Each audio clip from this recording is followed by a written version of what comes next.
साथियों, पूर्वी सिंहभूम जिले का अहम हिस्सा जमशेदपुर झारखंड का एक प्रसिद्ध औद्योगिक नगर है। जमशेदपुर का इतिहास काफी दिलचस्प रहा है। झारखंड के सबसे पुराने शहरों में इसका नाम सबसे आगे लिया जाता है।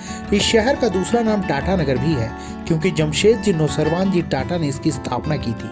1907 में Tata iron and steel company की स्थापना से इस शहर की बुनियाद पड़ी।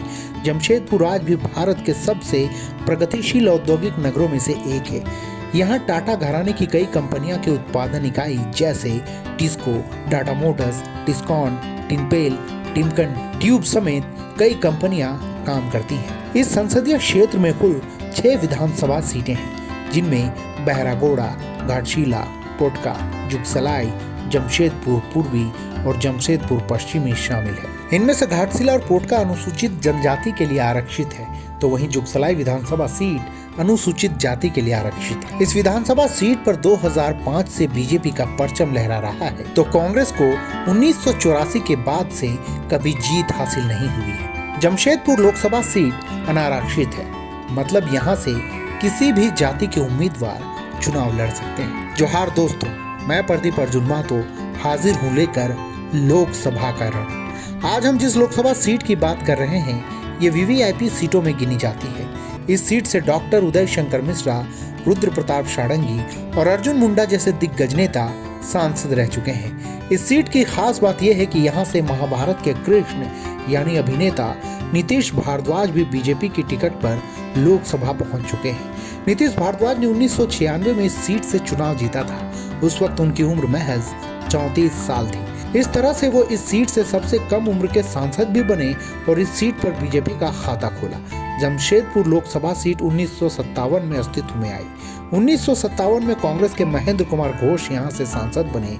इसके बाद साल 1962 में कम्युनिस्ट पार्टी के उदय शंकर मिश्रा जीतने में कामयाब हुए, तो 1967 में कांग्रेस पार्टी के एसपी प्रसाद जीते।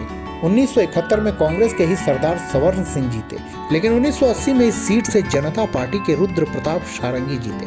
लेकिन 1984 में कांग्रेस के गुप्त गोपेश्वर ने इस सीट को फिर से कांग्रेस की झोली में डाल दी। लेकिन 1989 और 1991 में यहाँ से झारखंड मुक्ति मोर्चा के शैलेंद्र महतो जीते। 1996 में बीजेपी के नीतीश भारद्वाज जीतने में कामयाब हुए। इसके बाद 1998 और 1999 में आभा महतो ने कमल खिलाया। 2004 में जेएमएम के सुनील महतो ने ये सीट छीन ली। हालांकि 2007 में हुए उपचुनाव में जेएमएम की सुमन महतो जीती, लेकिन अगले ही चुनाव यानी 2009 में अर्जुन मुंडा ने बीजेपी की वापसी कराई।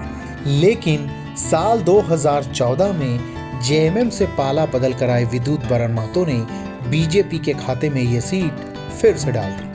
उन्हें 4,64,153 वोट मिले। उन्होंने जेवीएम के अजय कुमार को 99,876 वोटों के अंतर से हराया था। साल 2019 में बीजेपी ने फिर से विद्युत बरन महतो पर भरोसा जताया और उन्होंने बीजेपी को निराश न करते हुए जमशेदपुर सीट से बड़ी जीत दर्ज की। विद्युत बरन महतो को 6,79,632 वोट मिले, जबकि उनके विरोध में खड़े थे जेएमएम के चंपई सोरेन, जिन्हें 3,77,542 लोगों ने वोट दिया था। अब देखना यह है कि जमशेदपुर में इस बार बीजेपी का विजय रथ जारी रहता है या फिर इसमें ब्रेक लगेगा। साथियों, आपको ये जानकारी कैसी लगी हमें जरूर बताएं, और अगर आपको ये वीडियोस पसंद आ रहे हो तो हमें लाइक, शेयर और सब्सक्राइब जरूर करें।